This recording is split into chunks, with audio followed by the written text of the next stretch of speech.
Bien, buenas tardes, permítanme un momento. Buenas tardes, bienvenidos, bienvenidas todas y todos a esta nueva actividad organizada por el decanato. Soy José Albert, el decano de la casa, y quiero agradecer en primer lugar a las personas que hoy nos acompañan, algunas de las cuales han venido desde fuera de Córdoba. Al profesor Gómez Puerto, al profesor Medina, que falta, que se incorporará ahora porque llega tarde por motivos ajenos a su voluntad. Y bueno, repetir lo que digo siempre en estos actos, que la facultad está abierta a todo tipo de iniciativas, sobre todo las que logren o intenten fomentar la conciencia crítica entre nuestros alumnos y entre todas las personas que quieran adherirse a este tipo de actividades. Hoy con la Junta Democrática vamos a cuestionar, supongo que se cuestionarán temas particularmente interesantes y que darán lugar, espero, a motivos de reflexión. No sé si tenéis previsto, Ángel, que luego haya algún tipo de pregunta. Sí, creo que sí, ahí lo va. Estupendo. Ahora entonces David les explicará en el contenido. Repito, bienvenidos y muchísimas gracias por su asistencia. Muchas gracias. ¿Qué tal? Bueno, buenas tardes a todos y a todas. Bienvenidos a Poder y Legitimidad en España, un debate organizado por la Universidad de Córdoba y con la colaboración de la Asociación Civil Junta Democrática de España. Hoy nos enfrentamos a una duda que no podemos evitar, y es ¿quién ejerce el poder en nuestro país y qué lo hace legítimo? No es un misterio que la corrupción ensucia nuestra política. Imputaciones por malversación, desvío de fondos, casos que se alargan mientras los implicados siguen en sus sillas. El Tribunal Constitucional dijo que el confinamiento de la pandemia fue ilegal. ¿De qué sirvió después de meses encerrados? La amnistía de hoy levanta sospechas. ¿Es reconciliación o un pacto para salvar a unos pocos? ¿Y si mañana ceden la frontera a una sola comunidad autónoma? ¿Sería una decisión del pueblo o un experimento de despacho? Estos ejemplos nos obligan a parar y a pensar. ¿Funciona la Constitución de 1978 como un escudo o como una cortina? ¿Hay separación de poderes o solo es un juego de favores? No estamos seguros de quién manda en España ni por qué. ¿Tenemos los ciudadanos algo más que votos que parece ser que no cambian nada? Este debate quiere mirar esa grieta. Y mientras hablamos me gustaría tener un recuerdo para las familias de Valencia que tras las inundaciones perdieron sus vidas, los hogares y la confianza, en medio de una gestión que aún huele a turbio. No es cosa mía, es tuya. Si necesitas ayuda, no las tienes que pedir. Menudo pase de balón mientras todo se hundía.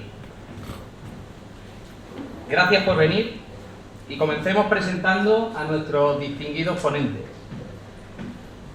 4 voces autorizadas que hoy nos acompañan para enriquecer este debate con sus experiencias, conocimientos y sobre todo con su capacidad para cuestionar lo establecido. Empecemos por don Luis José Sáenz Tejada, un hombre de principios, firme y una trayectoria judicial admirable, desde su inicio como juez de Puerto Llano, donde destacó como decano, hasta el liderazgo del juzgado de lo penal número 3 de Ciudad Real, ha demostrado el compromiso feroz con la justicia. Hoy además nos trae la voz en el ámbito público, con su canal Magistrado Anticorrupción TV. Si quieren conocer un análisis valiente y sin censura, les invito a que se suscriban. Vale la pena escuchar lo que tiene que decir y hoy lo tenemos en directo. Muchas gracias. Seguimos con don Ángel Bartolomé Gómez Puerto, un auténtico titán del derecho constitucional, profesor ayudante doctor en nuestra Universidad de Córdoba, acreditado por la ANECA y autor prolífico con 12 libros y 44 artículos, En su ensayo Los partidos políticos en la Constitución es una joya que desmenuza las entrañas de nuestra democracia. Su pasión por la protección del medio ambiente y su claridad al enseñar sobre democracia y derechos lo convierte en un faro académico que ilumina este debate. Muchas gracias. Continuamos con don Marcos Peñamolina, jurista de élite, un ejemplo de excelencia. Número 1 en oposición, doctor cum laude en Derecho Administrativo, letrado jefe de la Administración Local. Su trayectoria desde la Universidad de Sevilla hasta la docencia en Loyola es impecable. Con su visión práctica forjada en la gestión pública y un arsenal de publicaciones como el Manual para el Asesoramiento de Entidades Públicas, nos aporta un enfoque único y riguroso que promete elevar nuestra discusión. Muchas gracias. Y cerramos con Diego Medina Morales, un gigante de la filosofía del derecho al alcance global. Catedrático de la Universidad de Córdoba, con estudios en Bolonia, Baunes. Su mente brillante ha producido decenas de libros y más de un centenar de publicaciones. Su experiencia como juez sustituto y magistrado suplente durante 14 años, junto con su liderazgo en proyectos europeos y su amor por el deporte, lo hacen un pensador excepcional y un hombre de acción que hoy honra con su sabiduría. 4 figuras extraordinarias, 4 razones para no perderse este debate. Un privilegio contar con ellos. Muchas gracias, Juan. Este debate va a consistir en 4 bloques principales, los cuales vamos a iniciar con una pregunta a cada uno de ellos y, bueno, veremos a ver lo que opina cada uno y lo que podemos aprender de todos ellos. Arrancamos explorando cómo se organiza el poder hoy y dónde encaja España. Con una monarquía parlamentaria y tensiones territoriales, ¿es nuestro sistema lo que parece? Este bloque me gustaría que lo empezara Ángel Bartolomé como experto, por su contacto con el derecho constitucional y los partidos, y la pregunta sería: ¿cuáles son las formas de gobierno y de Estado posibles hoy y dónde se sitúa España con sus ventajas y desventajas prácticas? Muy bien, muchas gracias a Junta Democrática de España. Creo que han propiciado un espacio necesario. Creo que es conveniente en los tiempos actuales hablar, conversar de manera serena sobre la democracia, sobre el ejercicio del poder democrático, sobre sus límites, sobre cómo se organiza este poder. Creo que es muy conveniente y os agradezco la iniciativa que habéis tenido, que además ya no lo habéis comunicado, se está grabando, con lo cual puede llegar a más gente que no está hoy presencialmente. Gracias a las personas que nos acompañan. Veo algunos alumnos de trabajo de fin de grado, alumnos de tercero, alumnos de primero también al fondo, que han querido venir voluntariamente y público en general, compañeros y amigos que me he encontrado, antiguos compañeros de trabajo. Gracias por estar y por dedicar parte también de vuestro tiempo. Por empezar con los clásicos, Montesquieu en el espíritu de la ley habló de 3 formas de gobierno, ¿verdad? De sobra conocido: la república, la monarquía, el despotismo. Mucho antes, hace 24 siglos, el gran pensador, que sigue siendo referente en su famoso libro Política, estoy hablando de Aristóteles, habló de 6 formas de gobierno, 3 puras, digamos, y 3 degeneraciones, ¿verdad? Monarquía, aristocracia y democracia, y sus degeneraciones: tiranía, oligarquía, demagogia. Estos conceptos ya nos están situando sobre cómo se puede organizar el poder. El poder se puede organizar centrando en una sola persona, un poder absoluto que puede tener carácter monárquico o una dictadura, simplemente la unificación del poder sin ningún tipo de límite. O se puede compartir, se puede ejercer el poder de manera socialmente compartida, territorialmente compartida, y ahora hablaremos del modelo que tiene España, ¿verdad? ¿Qué tipo de estados existen por la relación entre el poder político y la población? Básicamente, y esto ya es mucho más contemporáneo, dictaduras y democracias, autocracias y democracias. En España hemos conocido recientemente los 2 modelos, ¿verdad? Hemos tenido una dictadura, una autocracia, tenemos ahora una democracia, ya veremos qué apellidos tiene esta democracia, y anteriormente hemos tenido pseudodemocracia. En el siglo XIX, bueno, hubo intentos, una evolución progresiva en el ejercicio del poder democrático, ¿verdad? También se puede distinguir los tipos de Estado y, por tanto, de gobierno en función de la titularidad de la jefatura del Estado. Esto también es clásico, ¿verdad? Ahí dividiríamos un Estado y su forma de gobierno entre repúblicas y monarquías. Que las monarquías a su vez pueden ser absolutas, que las sigue habiendo en el planeta, y limitadas parlamentariamente, como es la nuestra. Monarquía parlamentaria, y ya veremos con qué contenido. Por situarlo, ¿no? En lo que acabo de comentar en los anteriores minutos, es por situar lo que posiblemente muchos sabemos. Pero eso son, digamos, la panoplia, las diferentes posibilidades del ejercicio del poder que hemos tenido históricamente y que el derecho constitucional actualmente aborda, ¿vale? Regula en las constituciones. La Constitución, que tiene una doble dimensión. Una Constitución es una norma, porque es una ley de leyes, forma parte del ordenamiento jurídico, pero también tiene un carácter político. Anteriormente es jurídico, ley de leyes, y político porque es la norma fundante de un Estado. Una Constitución constituye un Estado, ¿vale? Y una Constitución de un Estado democrático organiza los poderes de ese Estado democrático. Esta sería la parte orgánica, establece derechos y libertades, la parte dogmática, pero también, y yo quiero poner énfasis en esto, tiene una parte programática. Una Constitución vislumbra posibles cambios, el objetivo económico o social del Estado. En nuestra Constitución actual hay varios preceptos, pero hay uno que a mí especialmente me gusta y lo remarco siempre en las clases, que es el artículo 9.2, ¿verdad? Establece un programa de cambio, un mandato a los poderes públicos, ahora me referiré a él. ¿Y España cómo se organiza desde el punto de vista del poder? En la Constitución actual, desde el 6 de diciembre del 78, o mejor dicho, desde el 29 de diciembre del 78, desde que se publica en el Boletín Oficial del Estado. Nuestra Constitución establece una definición de España. Es un Estado social y democrático de derecho. Esta fórmula recoge los 3 estadios de la evolución de esa organización racional para el ejercicio del poder, que es el Estado. Recoge el Estado de Derecho, recoge el Estado democrático y recoge el mucho más reciente Estado social. ¿Se cumplen estos 3 apellidos de Estado en nuestro ordenamiento constitucional, además de proclamarlo? Esta sería la gran pregunta y hay muchas posibles respuestas, ¿vale? ¿Es España un Estado de Derecho? ¿Cuáles son las características de un Estado de Derecho? Perdonadme los que lo conozcan. El imperio de la ley, aprobado en una asamblea democrática. En segundo lugar, la separación de los 3 poderes. Aquí ya empieza a haber algunos problemas: legislativo, ejecutivo, judicial. El modelo de España es un modelo donde estos 3 poderes tienen muchas comunicaciones entre ellos. A veces se confunden, porque hay muchas líneas de conexión. Así lo quiso el constituyente, también hay que decirlo, ¿vale? Y por último, un Estado será de derecho, además de tener un imperio de la ley, una separación de poderes, cuando se declaran y garantizan derechos y libertades. Tiene que haber declaración de derechos y libertades y sistema de garantía efectiva de esos derechos y libertades.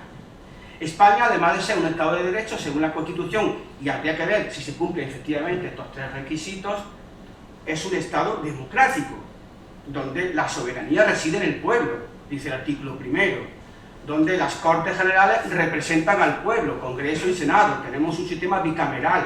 Por tanto, en España el poder, también hay que decirlo, se ejerce a través del mecanismo de la representación política, porque la democracia directa permanente es difícil de implementar. Se puede avanzar en ella. El referéndum, ya lo anticipo, debería utilizarse mucho más. Es un mecanismo de participación directa y la ciudadanía deberíamos tener la posibilidad de pedir el referéndum, de que tuviésemos la opción de solicitarlo, que no quede en manos de los poderes públicos constituidos. El artículo 92 es claramente insuficiente. El 92 de la Constitución regula el referéndum. También existe otro mecanismo de participación directa, que es la iniciativa legislativa popular, también con muchas trabas, muchas materias vedadas a esas posibilidades, ¿verdad? Habría que avanzar. Por tanto, el Estado democrático es la parte del Estado donde más se puede avanzar. Y tengo propuestas que yo creo que después podremos entrar en ella, en el libro que acaba de mencionar el moderador, al cual también le agradezco sus palabras. Y por último, ¿es España un Estado social? Un Estado que es proactivo, que debe ser proactivo, activo, que debe ser un Estado que hace cosas para la igualdad real y efectiva. Hay 2 modelos de igualdad en la Constitución, el que establece el 14, todos somos iguales ante la ley sin que pueda haber ningún tipo de discriminación por razón de nacimiento, sexo, religión, punto suspensivo. Igualdad formal, la igualdad liberal. Y luego está la igualdad real o efectiva, la del 9.2, los poderes públicos tienen que remover, es decir, eliminar aquellos obstáculos, es decir, aquellas causas que impiden que todos seamos iguales de verdad. Y aquí el Estado tiene un papel determinante, tiene que hacer cosas. Y en la Constitución hay varios mandatos a los poderes públicos para que hagan cosas. No solamente está el 9.2, están los principios rectores de la política social y económica, que no son derechos aunque digan que lo son, y está también lo establecido en el título correspondiente de Economía y Hacienda en la Constitución.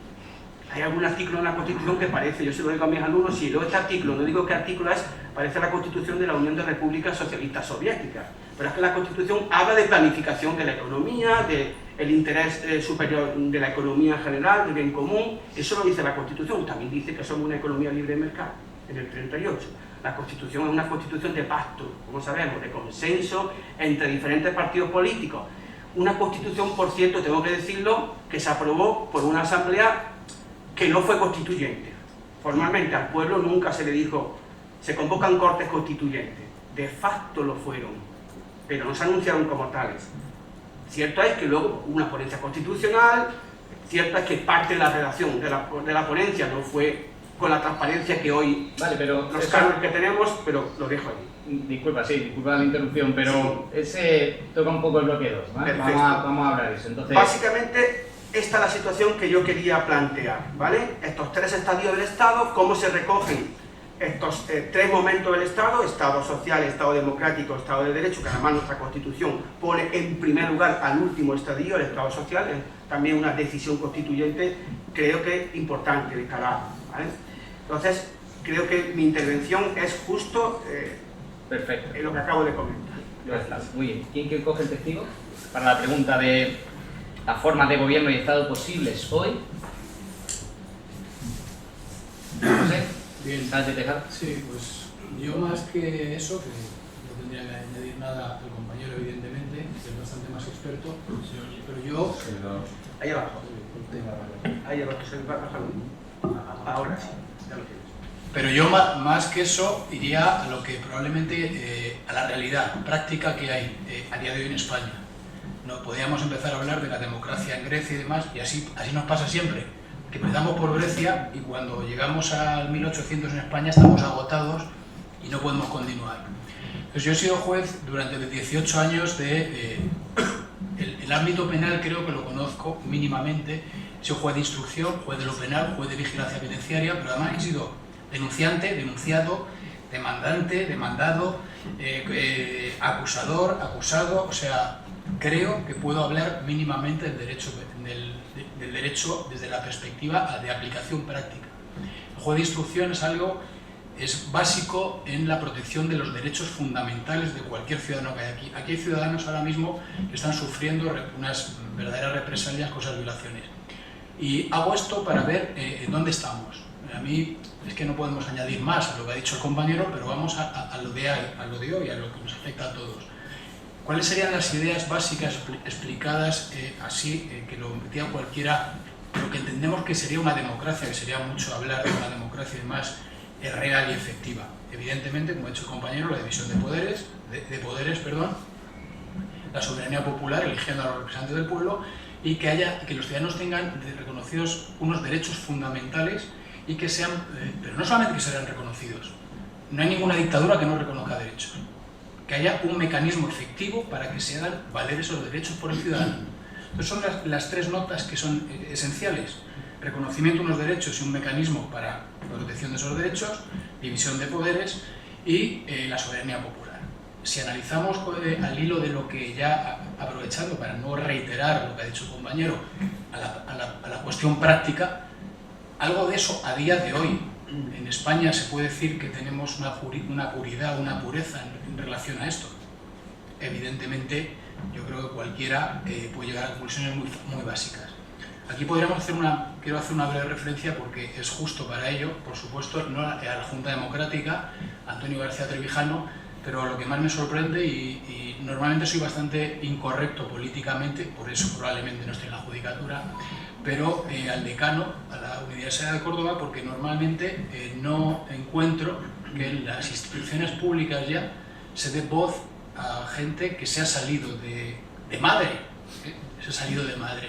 Entonces, por eso no suelo halagar si no es necesario, pero creo que en este caso sí, porque me ha sorprendido. Y también a otra persona que quería un segundo y lo necesito comentar, es a Julián Guita, porque precisamente fue una de las personas a las que yo no conocía, que se dedicó a... Lo único que tiene que hacer un jurista y cualquier ciudadano normal es papeles y ver la realidad, no la que te cuentan. Entonces quería hacer ese énfasis. Entonces, en España, creo que de esas tres notas, división de poderes, soberanía popular y derechos fundamentales, ninguna de ellas se da. Y tengo aquí, ¿en qué consiste esto? En pruebas. Entonces aquí podemos aportar las pruebas con lo que hay. Constitucional, cómo funciona, Supremo, cómo funciona y demás.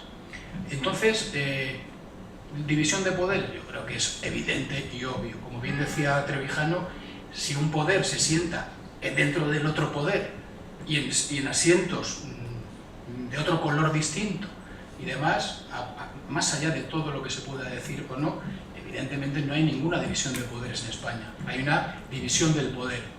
Pero es que ni siquiera, yo creo que si siguieran aquí estos pensadores, igual que decía Julián Guita, yo siendo republicano me conformaría con que se aplique la Constitución que hay. Es que no se aplica la Constitución española. Es que no se aplica en absoluto. Es que ni siquiera se aplica la que hay. Tiene muchos defectos, ¿no? Pero es que no se aplica. Pero dentro, yo quería concretar todo esto porque creo que es lo que nos afecta como más como ciudadanos, porque si nos liamos a todo este de la división de poderes, que si el sistema proporcional, no proporcional y demás, yo quería, porque además aquí hay gente que está sufriéndolo, el tema de la protección de derechos fundamentales en España, que está doblemente... Las declaraciones son muy bonitas, las teorías, Grecia, todo esto es muy bonito. Pero aquí tenemos una Constitución donde se reconocen una serie de derechos y libertades fundamentales, es el catálogo perfecto, tenemos una doble protección, luego estaría el Convenio Europeo de Derechos Humanos, que viene a reproducir esa protección de esos derechos, pero ahora vamos a lo que es. ¿Se protegen en España esos derechos? Y solamente se puede contestar esa pregunta con datos. Con datos. ¿Cómo se puede, si a mí, mañana, y esto no es, me han cogido en una comisaría y me han pegado una paliza?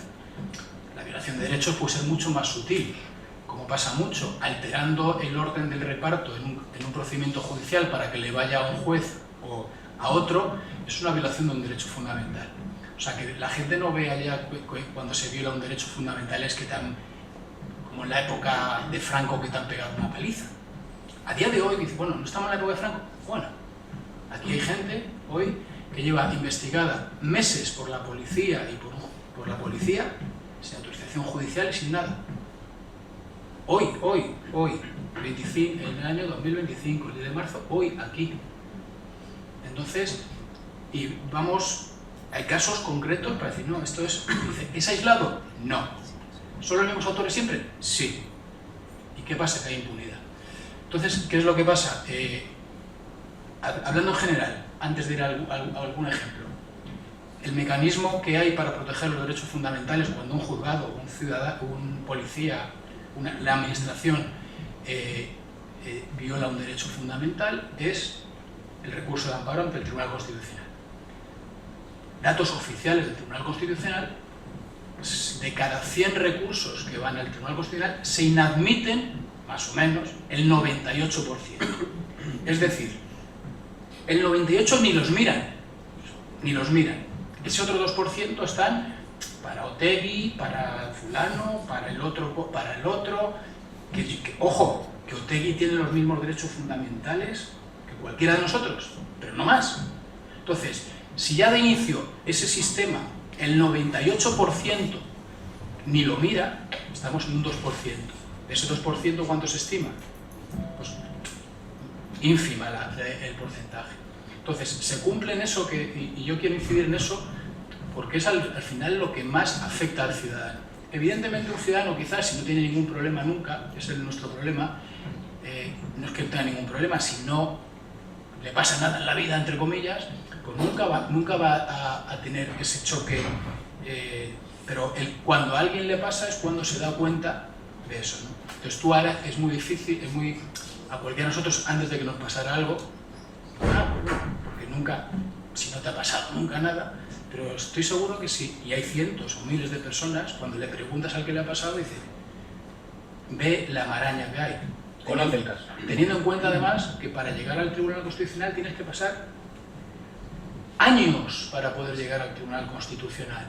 Bien. Con lo cual, me quedaría en eso, en las 3 notas, y que a día de hoy valorar si existe esa división de poderes, para mí son las fundamentales, la división de poderes, la elección de la soberanía popular y la existencia de derechos fundamentales y la protección de los mismos, si es real o no. Claro, pero ambos ponentes habéis destacado el tema de los beneficios, de las ventajas, ¿no?, que en un principio nuestro régimen incluye. Pero, Marcos, ¿añadirías algo que diría, oye, pues mira, una desventaja y creo que puede existir un régimen político, de Estado? Bien, rápidamente, Sí. yo soy muy concreto, porque yo no he sido juez, he sido letrado, Pero, y los jueces nunca me decían el letrado concreto. Entonces, yo sintetizo de una manera envidiable. Yo creo que desde la mesa, yo creo que soy el único que ha sido discípulo de Trevijano. Yo estuve con él 7 años y tuve el privilegio de que mi primera tesis doctoral, la teoría del Estado, su prólogo me lo escribió él. Tanta confianza tuvimos que yo fui albacea de su testamento y tuve el privilegio de tener, pues, estar. Yo doy fe. Me alegro, porque la verdad que fue un compadre para mí y un maestro para mí que me modificó. Que sepan ustedes, yo tengo aprobadas 16 oposiciones de la 1. Son unas pocas, 16. Dios me dio 2 cosas. Soy rápido, hago un deporte, que no lo voy a decir, soy bastante rápido y tengo bastante memoria. Si trajéramos aquí a Michael Sandel, dirían, pues no, es un pensador, un filósofo de la dirían, pues ninguno te corresponde a ti porque viene hereditario, por lo tanto, ninguno. El trabajo viene por mi padre y la memoria por mi madre, ¿no? Y por lo tanto, cuando yo estudiaba eso, que el profesor ha comentado y que lo he estudiado tantas veces, casi nunca supe eso que significaba, la distinción de formas de gobierno, formas de Estado y tal, y discutía mucho con García Trevijano y me hizo leer un libro, que se lo recomiendo, una de las primeras ediciones traducidas de George Jelinek, de Teoría del Estado. ¿Has leído ese libro? Dije, no. Yo me he leído, tengo traducido, me gusta mucho, a Carl Smith, mi primera tesis Carl Smith casi entera, pero me gustaría saber. Me dijo, mira, la diferencia entre Estado y gobierno, todo el mundo te dice, bueno, es que el Estado tiene la pregunta, ¿cómo se constituye el poder? De abajo de arriba o de abajo arriba. Y en las formas de gobierno es quién ejerce el poder y cómo lo ejerce. Y a partir de ahí, ambos tienen que estar coordinados. Si el poder se constituye de arriba abajo, como históricamente ha comentado el profesor, pues el poder no puede ser democrático porque es impuesto. Si el poder se constituye de abajo arriba, pues el poder puede tener notas que ahora veremos democráticas. Pero lo primero que hay que definir es qué es el poder. Porque se habla de poder y hay poder económico, ¿no? Todo el mundo dice el BBVA, hay poder judicial, aunque Montesquieu decía que era presque nul, es decir, un poder sin un poder ejecutivo, un juez. El Tribunal Constitucional, en una sentencia de la 2981, dice si no tenemos el Poder Ejecutivo, nuestro Tribunal Constitucional, y no se cumple la sentencia con el Poder Ejecutivo, son meras declaraciones de interés, ¿no? Meras declaraciones de intención, porque la sentencia, si no le imponen policía, si no viene alguien y nos arresta, el juez no puede ir a coger a cada uno. Por lo tanto, el Poder Judicial no tiene un poder activo, tiene un poder de garantía, y pues sobre todo tiene que ser independiente. Pero dejando eso, las 2 preguntas es cómo lo ejercen, ¿no? Para que se lleven una idea clara, porque si no, esto parece una clase de derecho y yo tengo suficiente con las que doy por la mañana. Un poder es democrático en tanto en cuanto tenga la ciudadanía resortes de limitar el poder.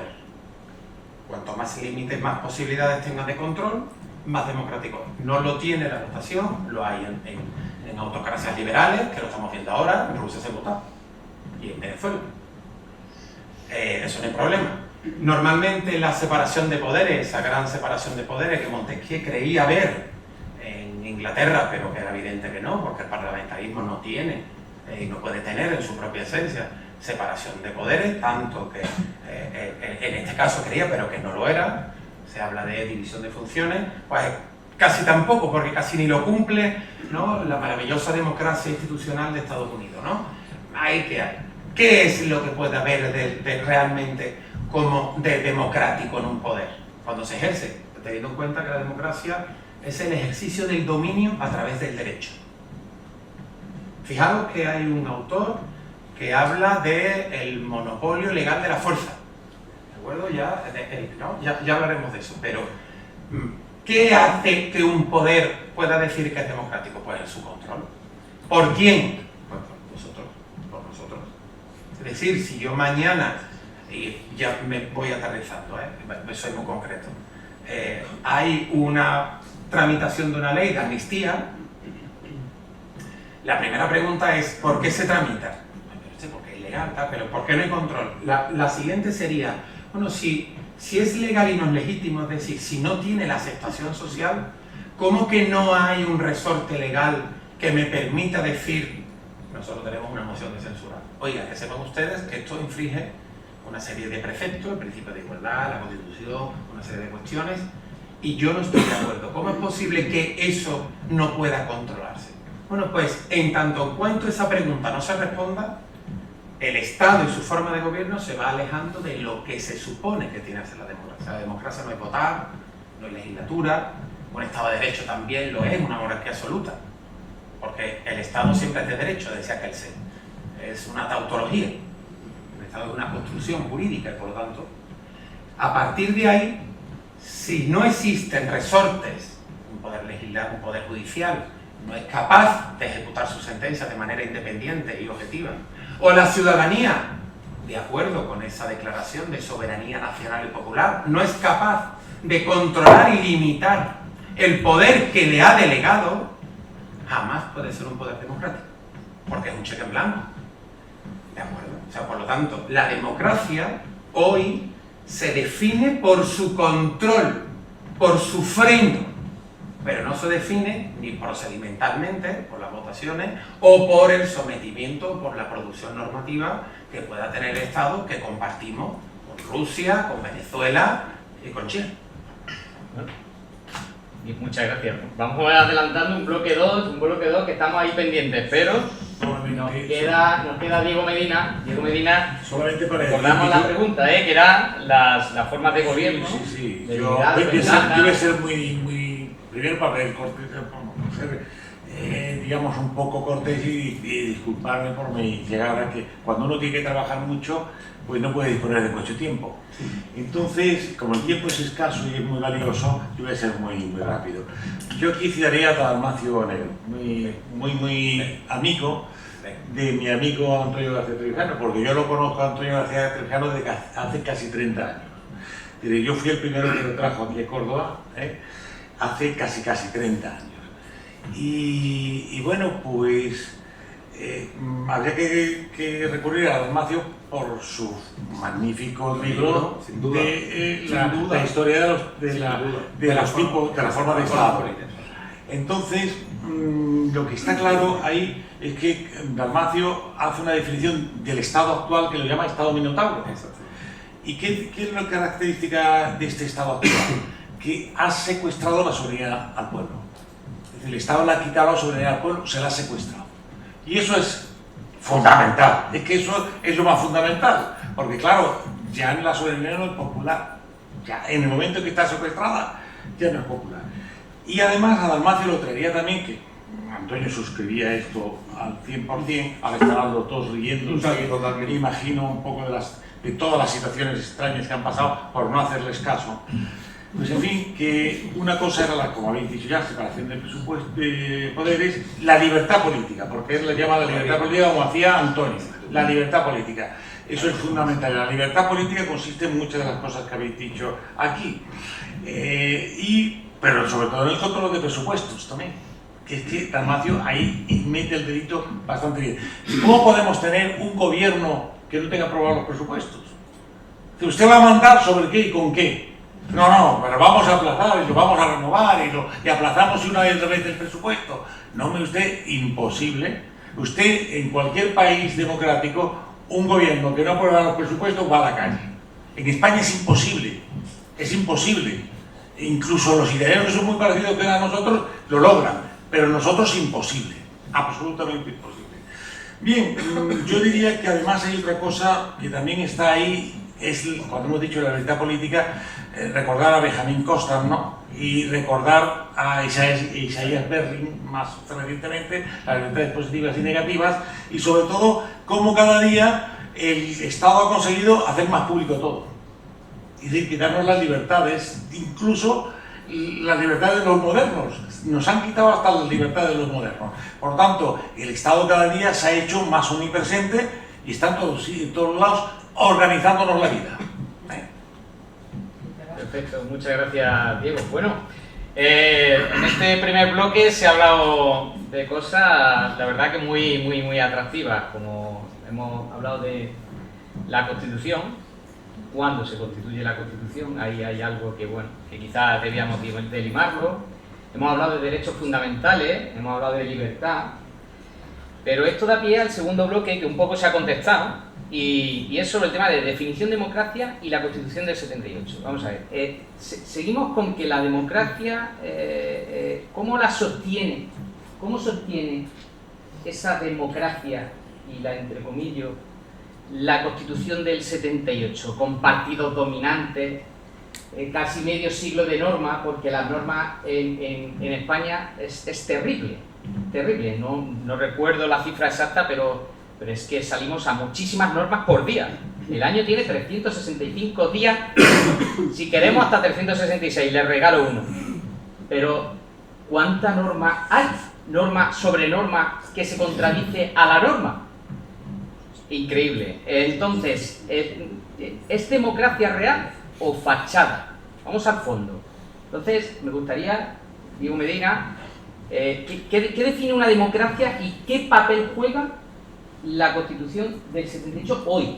Porque está claro que en su momento, bueno, las circunstancias obligaron un poco a que esa era la vía de escape, ¿no?, más próxima, y bueno. Las ideas contractualistas que nos rigen nuestros tiempos, es decir, la idea de que todos hemos celebrado un pacto, no sé cuándo, porque no sé cuándo se celebró ese pacto, pero es lo que se mantiene hoy en día, nos hacen pensar y decir sobre todo a la clase política muchas veces la Constitución que hemos aprobado entre todos. Yo me juego que en esta sala estamos 7 o 8 personas que votamos la Constitución. Yo voté, por cierto, que no, y lo tengo dicho. O sea, yo ya en aquel momento dije no a la Constitución. ¿Por qué? Por sus, digamos, elementos ya que hacían ver que iba a ser poco democrática. Yo ni siquiera en aquel momento, porque era muy joven, no había conocido todavía a Antonio, pensaba que nos estaban tomando el pelo las oligarquías porque nos habían sustraído un proceso constituyente. Eso ni siquiera, debo confesar, fue la razón que me llevó. Las razones que me llevaron fueron pensar en el sistema electoral que se estaba planteando y que no se preveía el cambio, el papel predominante que se le daban a los partidos políticos y la estructura del Estado. Esos 3 elementos hoy en día nos han arruinado la vida.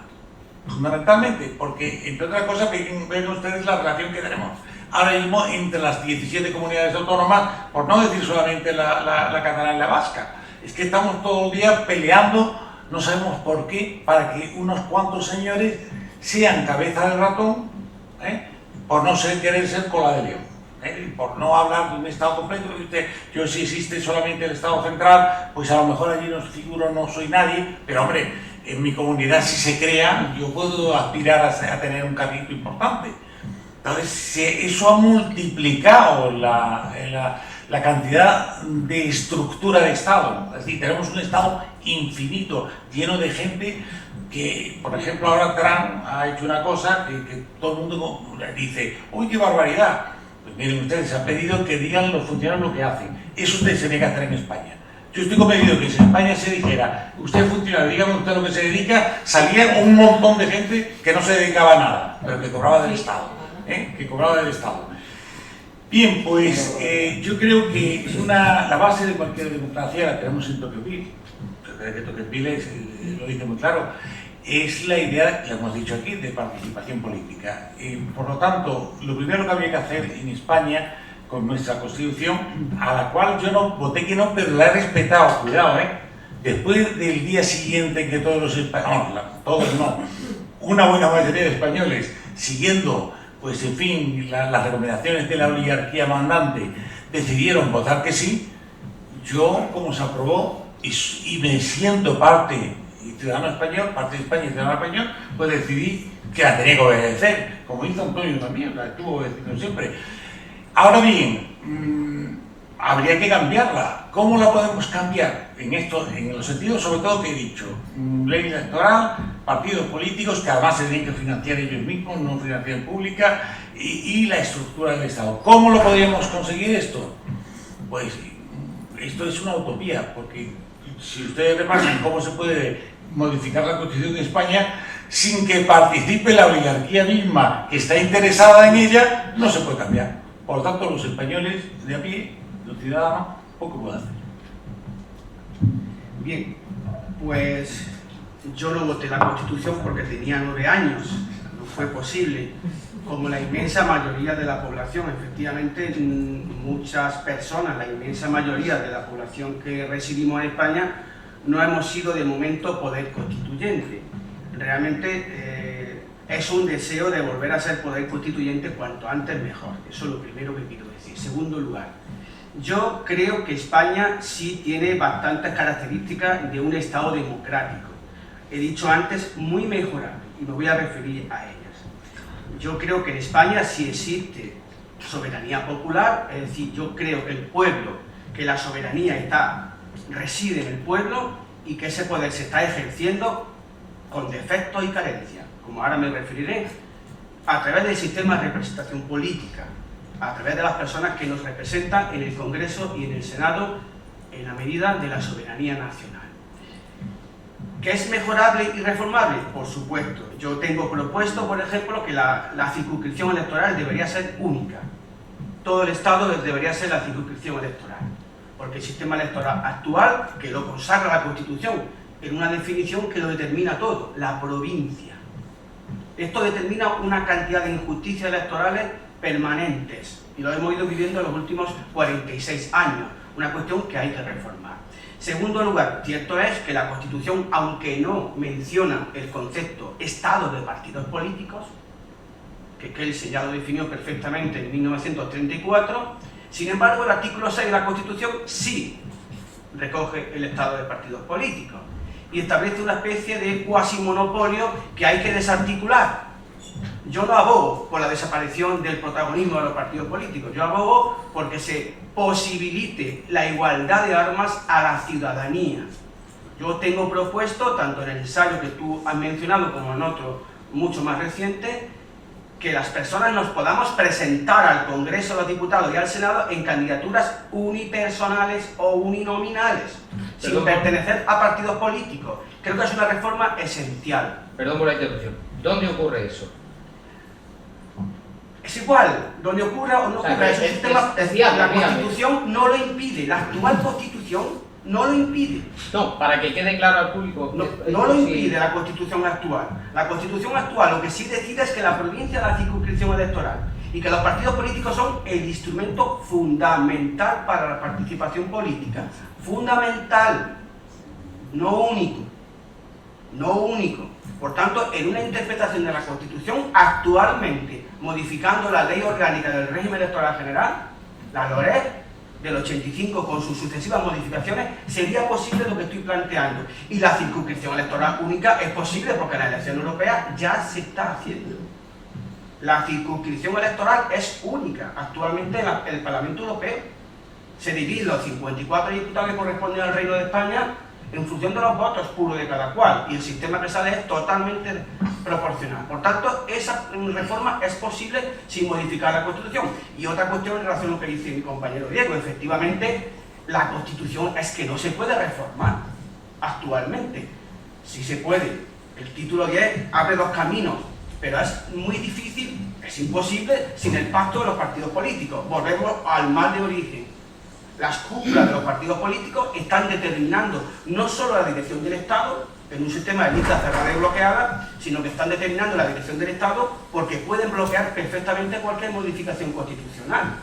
Y una propuesta que yo ya tengo hecha, doblemente también, es que la ciudadanía pueda solicitar el inicio de un procedimiento de reforma constitucional. Pero quiero dejar clara una cosa: la Constitución actual hay que modificarla con su título 10. No podemos inventar formas de modificar la Constitución no previstas. Yo creo en la institucionalidad y en la organicidad actual del Estado. No creo en ningún procedimiento revolucionario. Yo creo que hay que modificar efectivamente el ejercicio del poder político en España, porque se está produciendo claramente una separación de la ciudadanía y del poder político. Se está rompiendo claramente el concepto de representación política, y esto es peligroso desde mi punto de vista. Yo creo que la gente se está alejando de la democracia, y esto es un problema, y se está alejando de la idea democrática por el sistema que tenemos de poder democrático en España, que hay que modificar desde mi punto de vista urgentemente. Por eso es tan importante y tan valiente el debate que habéis planteado, y que la facultad, como ha dicho nuestro decano, está siempre abierta a debatir, y que desde luego, como dice José Luis, no es presentable que estas cuestiones no se puedan debatir con todas las voces que haya, con toda la variedad que haya, porque es un asunto del que tenemos que hablar necesariamente. Y efectivamente la democracia no puede estar en manos de una cúpula, de una minoría, porque el artículo 6, la Ley Orgánica de Partidos Políticos y demás normas que se han ido implementando nos han llevado a que una minoría en España son la dirección del Estado. Una minoría es muy pocas personas. Con el sistema de lista cerrada y bloqueada se produce. Porque fijaos bien que sancionan a diputados díscolos y a diputadas díscolas, y esas sanciones son contrarias al artículo 67, que prohíbe el mandato imperativo. Los diputados y diputadas pueden votar lo que quieran, lo que decidan libremente. No pueden ser sancionados por esa razón, pero lo que ocurre es que esos diputados no recurren a esas sanciones. Y son totalmente contrarios al artículo 67. El mandato imperativo está prohibido en España. Los diputados y las diputadas, los senadores y las senadoras son libres en el ejercicio de su voto. Una vez que son electos y toman posesión de esos escaños, son libres, porque son los representantes del pueblo. Por eso yo creo que sí, España sí tiene una democracia imperfecta, una democracia representativa que hay que modular, hay que equilibrar con mecanismos de democracia directa. El referéndum no se utiliza, se han hecho 2 referéndums en 46 años. De las más de 60 ILP que se han presentado, solo 2 se han debatido en Cortes, porque la mesa del Congreso ha decidido que no las debatía. Otro mecanismo que hay que reformar. Ha comentado que puede ser un fallo, podría ser un fallo estructural o un fallo humano, o las dos. De lo que él Sí. ha comentado el sistema. A ver, España tiene un problema muy grave, y yo aquí soy categórico, aquí soy un poco más categórico. España carece de democracia política, carece completamente, pero no porque yo lo diga, sino porque lo dice la jurisprudencia alemana más importante que ha tenido el siglo XX, y lo dice el presidente del Tribunal Constitucional de Bonn, que fue Gerald Ley. No se oye bien. ¿No se escucha? Perdón. Que decía que yo, en hecho, soy más categórico. España carece de democracia política, porque hay que ponerle el apellido, política. Kelsen hablaba de una democracia de partidos, una democracia política, que es la democracia institucional, también llamada democracia burguesa. Y no porque lo digamos, sino porque lo dice la jurisprudencia más avanzada del Tribunal Constitucional de Alemania. El presidente del Tribunal Constitucional de Bonn, del 52 al 71, que declaró la inconstitucionalidad tanto del Partido Comunista como del Partido Nazi, dijo todo lo que había que decir sobre el sistema proporcional de lista de partidos. Y lo primero que dice en su sentencia es que es irrepresentativo del elector. El sistema de listas de partido, de proporción en escaños, no está pensado para representar al elector. No está pensado para eso. Aparece por primera vez porque es necesario meter en el Parlamento a las minorías, y con el sistema mayoritario, de acuerdo, de uninominal por distrito, no había manera.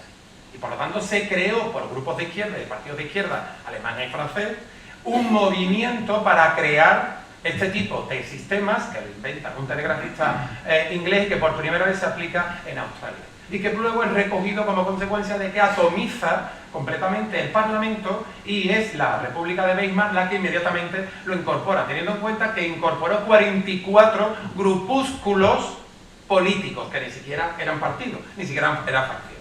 Por lo tanto, lo primero es que ni siquiera lo es.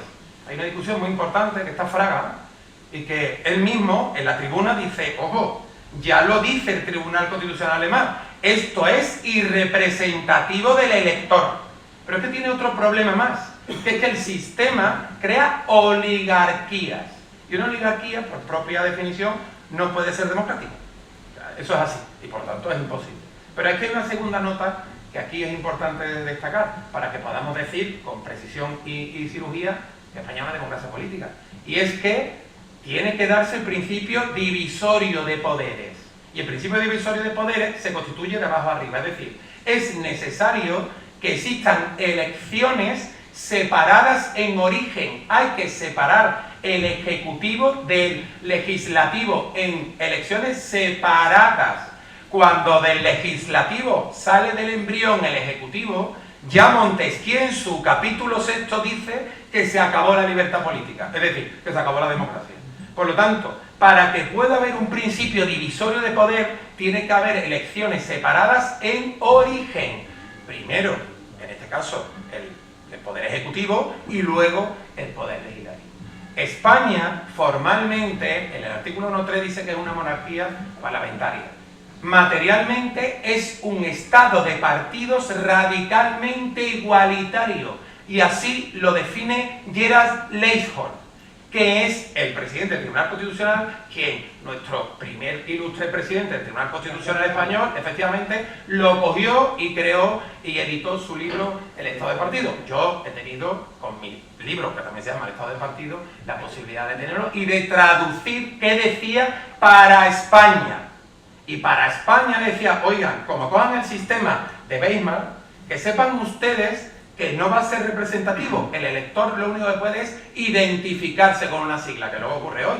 Yo me siento del PSOE, yo me siento del PP, yo me siento de Vox o yo me siento... Pero aquí nadie sabe cuál es su diputado. Nadie puede decir, tengo un problema en mi suscripción electoral, la provincia, y voy a hablar con el diputado de no sé cuánto. Pues no lo hay. Por lo tanto, las dos premisas básicas, ¿de acuerdo?, ese es el problema que tiene el sistema. Ese es el problema, que es irrepresentativo y que evidentemente no da el principio de divisorio de poder. ¿No? Había una frase, ¿no?, que diga, tenga usted los poderes separados y el ciudadano podrá dormir tranquilo. Eso es de Madison y es del federalista. Por favor, Luis José. Pues yo, siguiendo y gratamente sorprendido, se nota que cuando hay alguien que tiene pensamiento, crea más pensamiento, ¿no? Podemos aquí estar identificando perfectamente pues, ideas que deberían ser básicas, que la primera persona que las empezó a difundir, pues, aquí hay un ejemplo clarísimo de gente que lo ha recibido y que ahí está, cosa que es que me sorprende muy gratamente. Yo llevándolo el tema a lo judicial, entre comillas, en todas las sentencias hay que poner un hecho probado. Es un hecho probado. Aquí no vamos a hablar de... Es un hecho probado. Y yo coincido con todos los compañeros con matices, pero si hubiera que hacer un hecho probado, es hecho probado. En España no hay democracia. Y a partir de ahí podemos empezar a hablar. Y no hablar de... Hay que entender, es necesario entender para poder cambiar, pero la pregunta ya es, ¿qué vamos a hacer hoy y ahora? Como dicen los compañeros, todo esto, aquí yo estoy seguro que si nos dejaran con nuestras imperfecciones, sacaríamos de aquí un sistema 100 veces mejor que el que hay. Pero ¿y ahora quién le pone el cascabel al gato? Los que están. O sea, todo es que es recoger lo que dicen los compañeros. Entonces, democracia, si cogemos las tres notas que hemos analizado, como dicen, no se da. Entonces, podría coincidir con el compañero, decir, bueno, se da a un 20%, esto es como el vino. Si tú al vino le echas agua, la democracia, que es además, la democracia plena no va a existir nunca. Sería casi imposible. Si tú al vino le echas, no es lo mismo beberte el vino al 1% rebajado, 1% y 99 de agua, que 99 de vino y 1 de agua. Entonces, ¿hay democracia en unos estándares normales? No. Y volviendo al gran Trevijano, era imposible. Está el pecado original. El pecado original. En España nos acostamos todos en la Plaza de Oriente y nos levantamos siendo los revolucionarios americanos. Y eso no era posible. Entonces, monarquía constitucional, proceso, no ha habido. No ha habido, no vamos a reiterar lo que ya se ha dicho. No ha habido proceso constituyente. Y como anécdota de lo bien que siempre hemos ido aquí, yo creo que llevamos 200 años haciendo lo mismo. O sea, si dentro de 200 años hay una mesa aquí en la Universidad de Córdoba, estarán con lo mismo. Estarán con lo mismo. Aquí hubo una vez, un proceso constituyente en España de verdad. Una vez. Y vamos a ver cómo acabó. Una vez ya, monarquía borbónica, no sé si a alguien le suena el apellido Borbón. 200 años. Empezamos por 1808, venden España, la gente en Madrid, en todos los sitios se levanta, la masacran, el mayor ejército que había en aquel momento, lo masacran, restituyen al rey y masacran a los que le habían ayudado, que habían quedado. Entonces así llevamos 200 años. Pero hubo un momento que hubo un proceso constituyente ya, cuando no alargó más el tema Borbón por ahí, hubo un proceso constituyente. Y dijeron, el proceso más o menos, con matices constituyente, liquidamos esto, constitución, aprobamos, y se reunió la soberanía popular, y bueno, lo de los Borbón ya no puede ser, no da para más, no da para más. Vamos a buscar un rey por ahí, unas notas, que pueda tener unas notitas, más o menos, oye, para ver si avanzamos. Perfecto, Constitución española, proceso constituyente, y vamos a llevar a Amadeo. Si se fija la gente, mucha gente le dirá, yo sé que me voy de los temas, pero creo que no voy a añadir nada más mejor de lo que han puesto. Pero el pecado original creo que hay que entender la historia, porque viene de ahí. Entonces dice la soberanía popular, ahí sí, un proceso constituyente. Vamos a buscar a uno que no sea como los Borbones. Hasta en el nombre está Amadeo de Saboya. No, Amadeo I de España. Nadie conocerá a Amadeo I de España. ¿Cómo salió el tema? Pues bueno, que cuando llegó Amadeo de Saboya, cuando estaba llegando a Cartagena, el general Prim, que se le habían ocurrido estas cosas que hablamos aquí, se le había ocurrido a ese hombre estas cosillas, intentó apañarlas en aquel momento. Según toca pie en Cartagena el rey de España, constitucional, proceso constituyente, Amadeo de Saboya lo matan en un atentado, a Prim, lo matan en un atentado en la calle El Turco en Madrid. A día de hoy no se sabe quién ha sido. Yo como juez de instrucción digo, a día de hoy no sabemos quién ha sido. Yo tengo alguna ligera idea, pero no soy historiador. A los poco tiempo, al rey de España, Amadeo I de Saboya, lo intentan matar también. Al rey constitucional, el único rey constitucional que había en España. El único. Lo intentan matar con el mismo, voy a utilizar cosas de juez, con el mismo modus operandi. Tampoco se sabe quién intentó matar al general, al rey de España. Y este señor, después de 3 años, el rey de España, dijo, me voy de aquí, me quedaría a luchar por este pueblo valiente si los enemigos de España fueran extranjeros. Pero todos los enemigos que tiene España son españoles. Creo que está explicado bien. Luego, en el proceso constituyente, nos deja un señor bajito y con bigote, después de 40 años, un descendiente de los que le habían quitado. Entonces, no hay proceso constituyente, es imposible ya por definición, y ya me limito a intentar encauzarlo de los compañeros, es imposible por definición, y en cuanto a que no se puede modificar la Constitución, evidentemente no se puede modificar para conseguir lo que queremos, pero ya está modificada, de facto, ya está, pero el compañero lo ha dicho bien claro, ya está modificada sin modificarla a su favor. El mandato imperativo es la mayor aberración del mundo, y está, pero es que nos lo ponen y lo aceptamos. O sea, la disciplina de partido y las multas, al partido que impone eso tenía que ir a la cárcel. Eso, ahí está, entonces,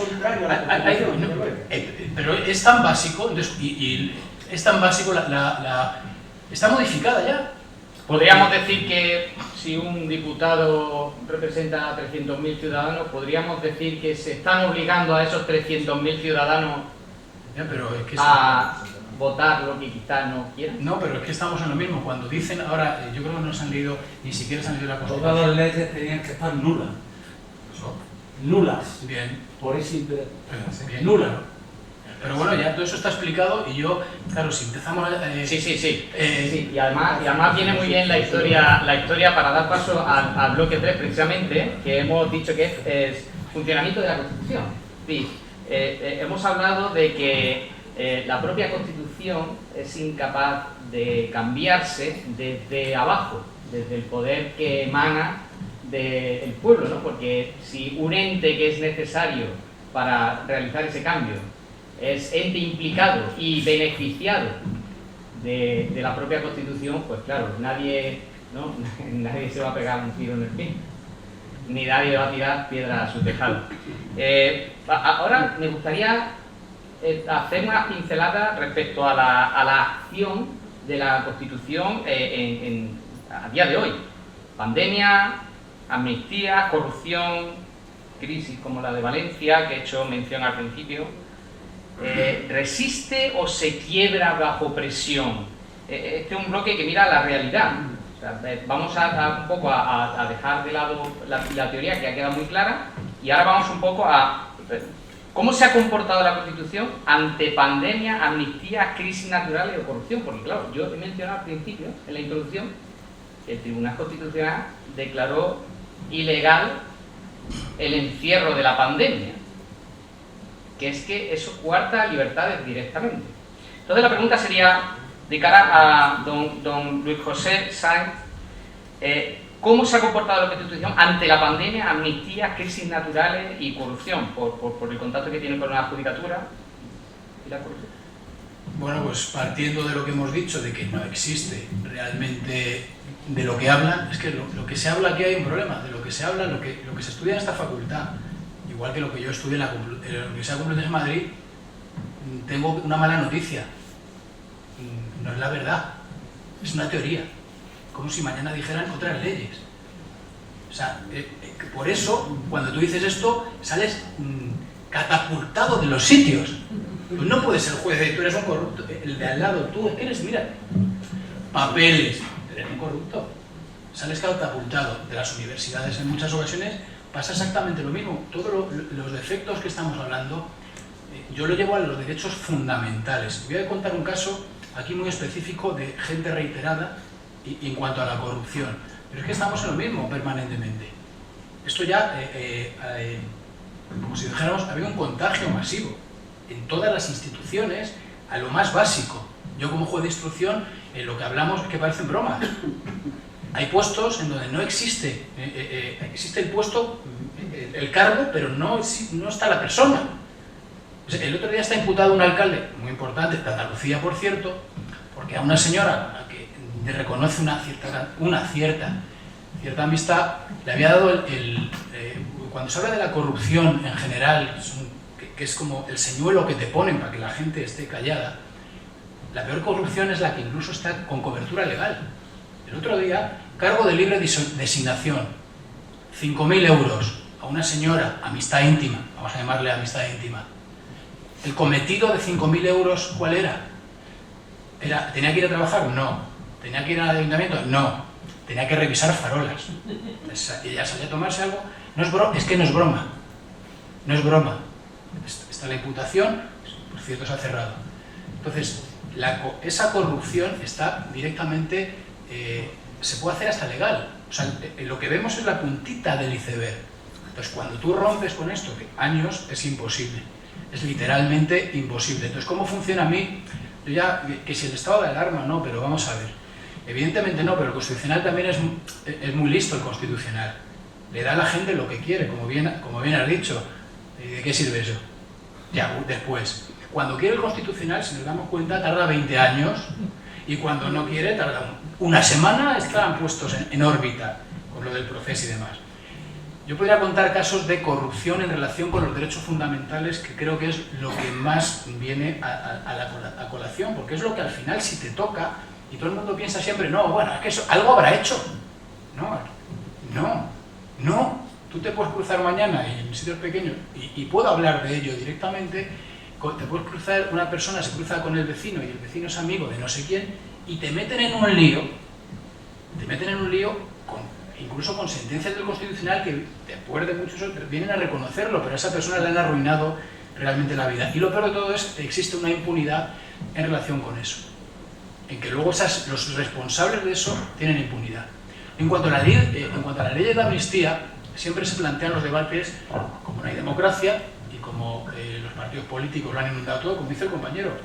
De toda la Constitución de los 169 artículos hay un artículo, creo, si no me corrigen, uno, y nuestra vida está dominada no por los partidos políticos ni siquiera, por dos señores. No, ni siquiera el partido político, por dos señores. Cualquier nombramiento en España. En cuanto a la ley de amnistía, que a mí me parece un tema muy interesante para demostrar también cómo es todo mentira. En España, ahora esta ley de amnistía, entonces en cuanto tú dices, haces alguna matiz, tú ya eres o independentista, o revolucionario, o comunista, o antisistema. Había otra ley de amnistía, que es la de defraudadores fiscales. Esa parece que no ha habido. Pero antes de la ley de amnistía, que a mí me parece mal, las dos, hay que plantear qué pasó en esos procedimientos judiciales. ¿Yo soy independentista? No. Pero yo sí que quiero que se respeten los derechos fundamentales. ¿Qué pasó en esos procedimientos contra los catalanes? Yo puedo dar datos objetivos. Por ejemplo, todo el mundo, cualquiera, más en una facultad, todos sabíamos que era imposible el delito de rebelión. Literalmente imposible. ¿Por qué era importante el delito de rebelión? ¿Por qué era importante el delito de rebelión? Por primera vez en la historia de esta supuesta democracia, todos los fiscales de Cataluña se reunieron a los efectos de ese delito de rebelión. Dijeron que no había ese delito y lo importante, ¿por qué era importante? Ahora lo voy a contar. Entonces, el fiscal general del Estado, Torres Dulce, por primera vez en la historia dijo no, ordeno y para acá. ¿Por qué era importante el delito de rebelión, aunque no había y luego no hubo? Porque alteraba quién era el tribunal competente para juzgar eso. El TSJ o la Fiscalía de Cataluña o el Tribunal Supremo con Manuel Marchena a la cabeza. Luego no hubo rebelión, pero eso sirvió para sustraer la competencia.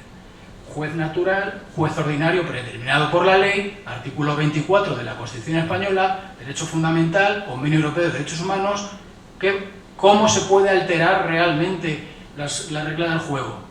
¿Alguien sabe todo esto? Claro, un ciudadano normal, desde luego Ana Rosa Quintana no te lo va a contar. Es imposible, porque para empezar no puede hablar mucho de corrupción. Entonces, ¿de qué estamos hablando? La amnistía, perfecto. La amnistía incorrecta, pero es que hay que ver el conjunto. El conjunto, a lo mejor con la ley de amnistía lo que se está haciendo es intentar evitar que haya un conflicto más grave, porque si ahora mismo tuviéramos que juzgar a todos esos que han dictado esas resoluciones, pues habría ese problema. Entonces, ley de amnistía, pues evidentemente, pero es que ahí ha habido, eso lo vemos ahora mismo, la punta del iceberg, y creo que son ejemplos muy claros de cómo es. Entonces, cuando hablaba la gente de estado de alarma, hay debates en los que yo ni entro. Es que no se cumple ni un requisito. O sea, es como lo de la rebelión. Es que te lo echan y entras, es como el capote, tú entras al capote y empiezas aquí a divagar. Evidentemente es una discusión estéril y si lo aplicamos a la corrupción judicial, lo que pasa es que evidentemente no hay tiempo, pero podríamos 1000 ejemplos de ciudadanos normales en donde evidentemente no se cumple nada. Y bueno, de hecho al final se ha dado la razón en ese sentido, pero claro... Sí, pero no vale, como bien dices, ¿a efectos de qué? A todo lo ¿efectos pasado, de qué? Ni siquiera en el acto no parece ser que no ha funcionado. ¿Quién quiere coger el testigo de en cuanto a... En principio, la pregunta era ¿cómo se ha comportado la Constitución? Es decir, porque el tema teórico lo hemos visto y bien, pero hemos visto que aquí flaquea, es una cortina de humo. Corrupción es vulneración del Código Penal, básicamente, ¿no? Aquí el experto de luego es él que ha estado ejerciendo la jurisdicción. Si hay personas en España, representantes o representados, pero claro, para incurrir en delitos que estén en conexión con el concepto de corrupción, deben estar representando en cargos de representación pública o de ejercicio público, o en conexión, en pacto. Ahí la clave es cómo funciona el Poder Judicial. No hemos hablado del Poder Judicial, uno de los 3 poderes. En España representado por 5.700 personas. El Poder Judicial en España es un poder difuso.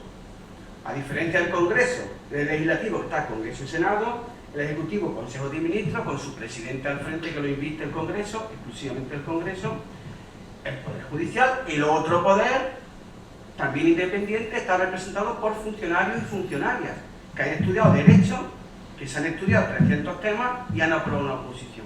Y ya son poder judicial. 5.700 personas que ejercen el poder. Segunda nota característica, su independencia. Tercera nota característica, su imparcialidad. Se sonríe mi compañero. Pero es que yo participaba en noviembre en un debate público con un compañero de carrera, Villegas, que es juez, y un abogado, y decíamos, él ponía en duda que algunas personas del Poder Judicial pactan para estar en el Consejo, para estar en cargos, ya, pero nos tenemos que creer necesariamente en la independencia del Poder Judicial, mientras no se demuestre lo contrario, porque la alternativa es la arbitrariedad. Es decir, yo creo en esas 5.000, tengo que creer, en esas 5.700 personas que ejercen la función jurisdiccional y hacen ejecutar los juzgados. Y esas personas tienen la obligación, en colaboración con el Ministerio Fiscal, que tiene que perseguir de oficio, la policía, la Guardia Civil, tienen que perseguir, instruir y en su caso juzgar y hacer ejecutar los juzgados los casos de corrupción. Sobre la corrupción, eso. ¿Que en la Constitución se puede decir algo más sobre corrupción? Yo entiendo que el papel está en el Código Penal y en toda la infraestructura de recursos humanos y técnicas para llevar a cabo las investigaciones y que no haya esas, como nos comentaba antes en la reunión previa, esos procesos que se dilatan décadas investigándose y que no se resuelven. En cuanto a las catástrofes naturales, también tengo dicho y escrito y publicado que la Constitución efectivamente tiene que recoger un modelo de toma de decisiones ante situaciones de colapso generalizado. Realmente la sentencia a la que tú aludes del Tribunal Constitucional lo que ha dicho es que no debió ser estado de alarma lo decretado, sino estado de excepción, el apartado tercero del 126 de la Constitución. Es decir, más madera, ojo, porque lo que sucedió en España en la primavera del 2020 no fue una restricción de derechos, fue una supresión temporal de derechos, realmente. Y por eso se debió decretar no el estado de alarma, sino el de excepción. Por tanto, la siguiente vez, lo que tendrá que hacer el gobierno es pedir la autorización al Congreso de los Diputados, no decretar él directamente. Y será estado de excepción y habrá supresión de derechos y libertades por un tiempo determinado, que quede claro. O sea, que digamos que el gobierno lo que es que, comillas, se quedó corto, claro, incumplió la interpretación que ha hecho el Tribunal Constitucional ante el recurso que presentó el grupo político Vox. Claro, se quedó corto respecto a la restricción no es de que derechos de se ciudadanos, incumpliera pero... la Constitución, no, es que se debió decretar el estado de excepción, el segundo nivel, el tercer nivel ya el estado de sitio. Claro, y por tanto no el gobierno tuvo que tener la iniciativa, sino previa autorización del Congreso de los Diputados.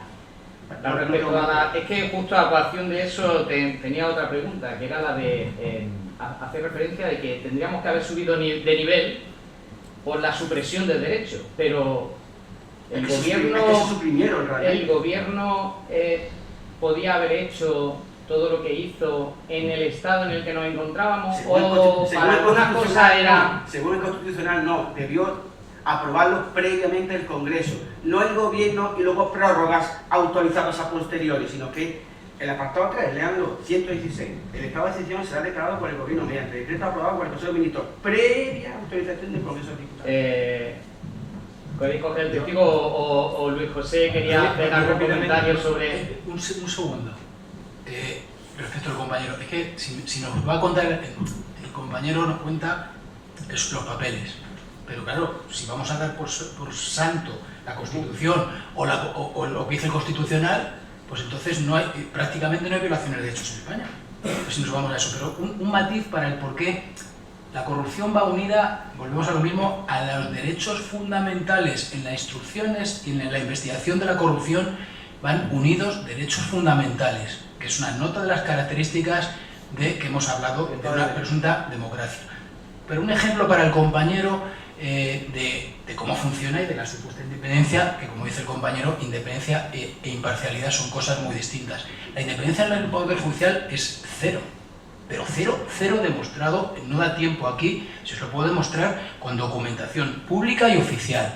Pero para no irnos a documentación pública y oficial y que dándole al botón de un ordenador podamos demostrarlo, cualquiera de estas personas que están aquí, ustedes se ponen y tecleen. Y lo siento, compañeros, pero, por haberme colado aquí.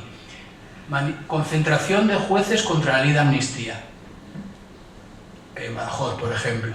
Y ves jueces vestidos de toga en la puerta de los juzgados concentrándose contra la ley de amnistía. Artículo 417 y 418 de la Ley Orgánica del Poder Judicial. Que no debieron hacer. Falta muy grave y falta grave. Cosa que no debieron Impunidad. El problema es no que no lo debieran hacer. Lo dijimos en su momento. Sí, sí, pero el problema no es que no lo debieran hacer, que es obvio y No evidente. les ha pasado nada. Es la impunidad. Entonces, que no me cuenten Estado de Derecho, porque... Manifestaciones preventivas. Y sobre todo hay una cosa. A la anterior ley no hubo concentraciones. ¿Qué conexión hay entre esos jueces con Carlos Lesmes, que estaba antes el Independiente? Entonces, ahí está la independencia de los jueces. Además, con las togas puestas, utilizando medios personales y medios materiales de los juzgados en horario de trabajo, con las togas puestas. Entonces, que cada uno juzgue. Y los ves ahí. Ya saben, si vuelve a cambiar los gobiernos, están dentro, ya sabe uno, si ustedes ven esas fotografiitas, cuando vuelvan unos u otros, según esas fotos verán ustedes los nombramientos de próximos presidentes de audiencia, Tribunal Superior de Justicia. Vean la foto y dentro de unos años los verán puestos. Disculpa, compañero. Pero solamente, por seguir con el argumento que tú decías, eso se debe fundamentalmente a un mal endémico de la Constitución y sobre todo de la reforma que también se hizo de la conformación del Consejo General del Poder Judicial. Porque claro, el problema es que el Consejo no es independiente. Es muy lógico que el Tribunal Constitucional sí se constituya a través de la representación de la Cámara. Eso es muy lógico. ¿Por qué? Porque el Tribunal Constitucional no es justicia. Eso no hay que olvidarlo. El Tribunal Constitucional es un órgano legislativo negativo. Dice lo que no es ley, pero no juzga. Por eso hoy en día el gran peligro es que el Tribunal Constitucional se esté convirtiendo en una especie de Tribunal Supremo y revisor. El Tribunal Constitucional no tiene que revisar nada, no debe revisar nada, debe decir qué ley. Materia de derecho sí. Claro, Materia de derecho, tiene que decir que, bueno, pero el recurso a amparo, que es una aberración además, y la mayoría de los países democráticos no lo tienen. Tienen que decir qué es ley y qué no es ley. Solamente eso es lo que tiene que decir el Tribunal Constitucional. Es decir, cuando un órgano legislativo como es el Congreso dicta una ley, si ha hecho algo que no, pues se hace un recurso de inconstitucionalidad y ahí se tiene que definir el Tribunal Constitucional. Por eso el Tribunal Constitucional no importa, es más, conviene que sea una representación política, pero el Consejo General del Poder Judicial, ¿cómo va a ser? Claro, la consecuencia es esa que estamos diciendo. Uno mira la foto y ya sabe al siguiente quién le va a tocar el ascenso, porque los jueces, fíjense ustedes, yo he sido bastante años, he sido instrucción también, he estado 5 años en la audiencia cubriendo, por 600 euros que me pagaba, cubriendo todo el reparto de Diego Palacios. Entonces, lo que los jueces hacen generalmente hasta nivel de audiencia no es muy importante. Bueno, es muy importante para la sociedad, pero para el político no es muy importante, porque resuelven un arrendamiento, los problemas de una empresa, lo otro, muy bien, un despido, lo que sea. En el momento en que se salta de audiencia para arriba, ahí sí ya importa, y ahí, a partir de ahí, el escalafón se ha ido a hacer puñetas, con perdón de la expresión, porque a partir de ahí se enciende adentro. Entonces, claro, y con todo y con eso tenemos que pensar que todavía hay un mínimo de dignidad en la judicatura, es lo que le queda prácticamente a los 3 poderes. Sí, me permiten un segundo. Yo siento darle un disgusto a mis compañeros, pero en la Constitución no aparece el Poder Judicial, aparece la potestad jurisdiccional. Eso no tiene nada que ver con el Poder Judicial, señores. Y no me lean a mí, o lean a don Alejandro Nieto, que tiene 2 libros, bueno, tiene muchos, fantásticos. El 117 y siguiente de la Constitución no define al Poder Judicial, define la potestad jurisdiccional. Juzgar y hacer juzgar los juzgados. Se acabó, ejecutar los juzgados.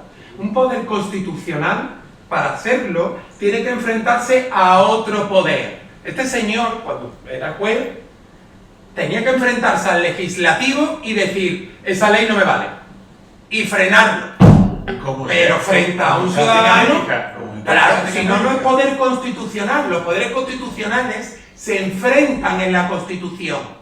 El poder legislativo frente al ejecutivo frente... Este señor, si quiere tener poder constitucional, tiene que tener un poder que le da la Constitución para frenar al legislativo. Pero es que no lo tiene. Con razón el constituyente dijo no. Con razón, claro, oiga. La única posibilidad es frente al Ejecutivo. Y es claro, con la potestad reglamentaria o en una suerte que dice, no, es un sistema mixto, no, una cuestión de inconstitucionalidad que, por supuestísimo, aquí saben que, en fin, pero que para que sea un poder constitucional, pues poder judicial, tendrían que decir, como lo han hecho ahora, la orden entera de Donald Trump.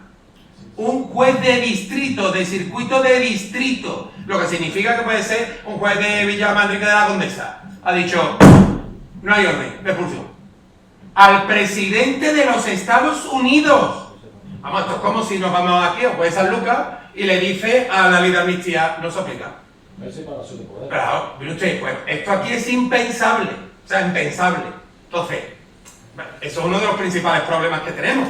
Mire usted, si es que no tenemos potestad jurisdiccional. Y luego, como consecuencia de eso, siendo potestad, está unido al Poder Ejecutivo, que es quien elige al Consejo General del Poder Judicial.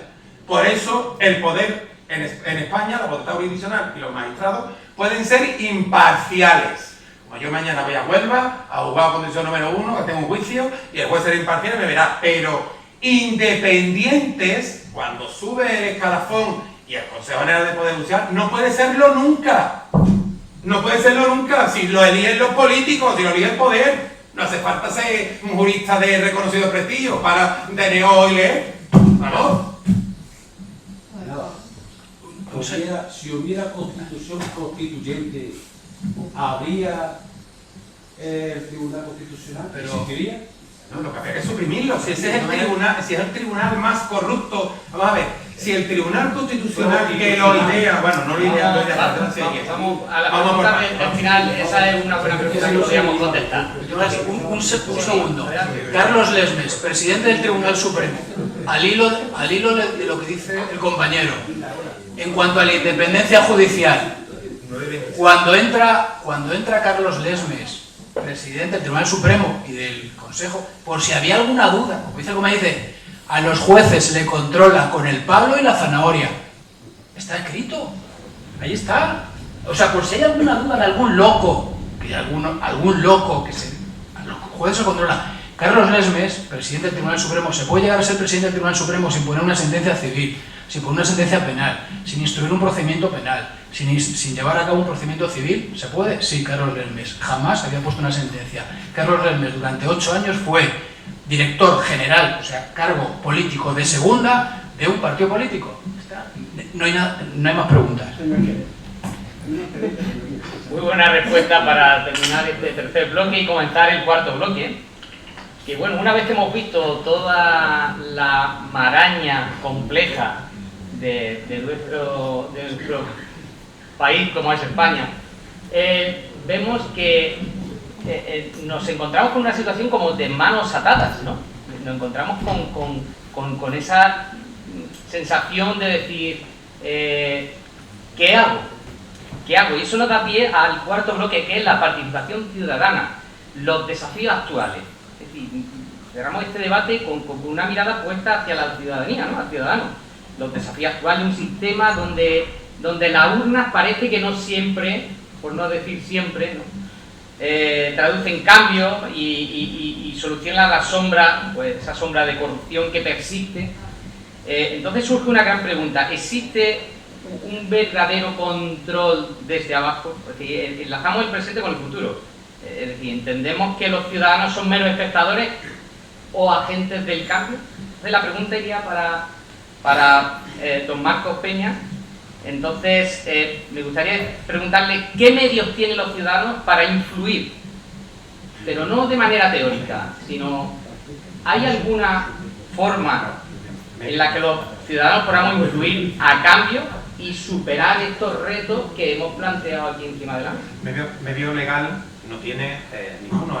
El ciudadano medio legal para cambiar el poder cuando quiera, es decir, para frenarlo no tiene. En España no hay una moción de censura popular si se estudia esa figura, se puede ver que viene del parlamentarismo, y la moción de censura no se la hace un político a otro. La moción de censura viene de lo que son los distritos, viene de abajo. Lo que pasa es que España era lista, no lo quería y lo suprimió. Yo no creo que me pueda quedar mucho tiempo porque me tengo que ir. Bueno, pues yo solo me gustaría decir que más que la participación, yo estoy convencido de algo muy importante. Yo sé que a la gente le gusta a las elecciones porque se siente importante ese día. Se viste bien, como yo, se toma su churrito y va tal, y yo me parece fantástico. Pero imagínense que el día de las elecciones hay una manifestación en España de 10 millones de personas. De 10 millones de personas. Que no tienen que hacer nada. Que no tienen que hacer nada. Que lo único que tienen que hacer es así. Que no tienen que hacer nada. 10 millones de personas en la calle el día de las elecciones generales, así. Seguramente la legalidad estará, porque no depende del ciudadano la legalidad, depende de las instituciones. Pero la legitimidad, que no ha salido aquí, que es tan importante, que es lo que mantiene vivas las instituciones, empieza a desaparecer. No sé lo que pasaría al día siguiente, sí sé lo que saldría en las televisiones al día siguiente, sí sé lo que saldría. Pero si en vez de tener un 40 o un 30, hubiera un 60 o un 70, donde profesionales y personas de a pie hicieran así, 10, 12 millones. A lo mejor ese título 10, que tan complicado es que se puso así para que fuese, pues no pudiera la Constitución ser reformada, pues a lo mejor empezaba a decir lo que dice, se me puede mover el sillón. Por lo tanto, no sé qué tipo de medio. Lo que sí sé es cómo se puede ir quitando la legitimidad a una norma que tantos problemas nos trae. Me surge una duda, perdón, me surge una duda. Entonces, esa, por llamarlo de alguna forma, desobediencia o simplemente decisión de no participar en el sistema de votaciones, ¿podría implicar algún tipo de ente externo, ajeno, internacional, porque al final, no sé si eso ha comentado que al día siguiente sí sabría lo que saldría en televisión, y es, pues ha ganado este o ha ganado el otro, y no saldría quizá ese porcentaje de abstención. Pero, ¿qué podría producir legalmente un cambio si eso se produjera?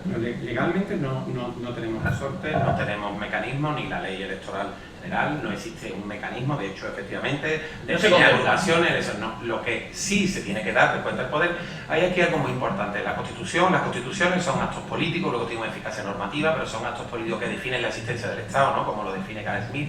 Solo se diferencia de la ley, entre otras cosas, por una cuestión, y es que una ley no tiene que tener afecto social. La ley de seguridad, que te multa cuando bebes, tú la odias, pero te multa y se acabó. Pero la Constitución no. La Constitución sí tiene que tener afecto de la sociedad. La gente tiene que decir que se tiene que identificar con esa norma. Por lo tanto, si no se identifica con esa norma, hay un problema de cumplimiento. Hay un problema, lo mismo que ocurre en Cataluña, que tienen que mandar a los Mossos d'Esquadra porque no lo cumple. Por lo tanto, es la única norma que sí necesita afectación, ¿de acuerdo? En ese caso, en el momento que sea más grande el desafecto, pues el sistema más problemas tendrá. Yo solamente, porque me gusta el ejercicio de pensamiento concreto, voy a poner unos ejemplos sobre la mesa. Particularmente, en general, cuando nosotros vamos a votar, ese día que nos vestimos todos extraordinariamente y tal, pues vamos a votar. Yo hace mucho tiempo que practico... Perdón, don Diego, me gustaría despedir y agradecer a Marcos Peña. Bueno, ya antes, cuando en la introducción he presentado a los ponentes, la verdad que ha sido todo un placer. Y bueno, pues espero que otra vez que se repitan estas charlas de debate, pues lo tengamos entre nosotros. Muchísimas gracias. Pues muchísimas gracias.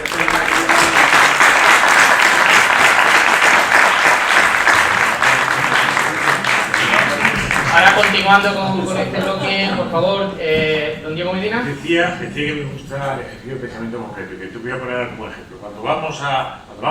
Yo hace tiempo que practico el asentismo electoral, por lo tanto, yo hace años que no me acerco a una urna porque me produce, digamos, un poco una relación con un salpullido, ¿no?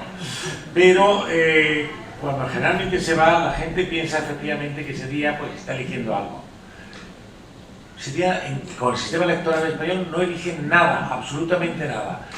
Ni siquiera diría yo que el dictador que va a gobernar al día siguiente, digo que ni tan siquiera, porque uno puede votar un partido mayoritario y dice, bueno, yo voto el PP o yo voto el PSOE, y resulta que el que manda es Puigdemont, como está ocurriendo ahora desde fuera de España.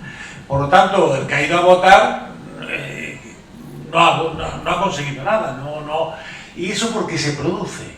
Pues miren ustedes muy claramente, porque tenemos un sistema de listas cerradas, da igual que también fueran abiertas, pues tampoco cambia mucho, pero para más INRI las tenemos cerradas, y quien elige a las personas que van a salir elegidas, quien lo elige de verdad, es quien lo designa, que es el jefe de partido político, ese que te mete el número 1, el número 2 o el número 3 de la lista, según las posibilidades que haya de salir.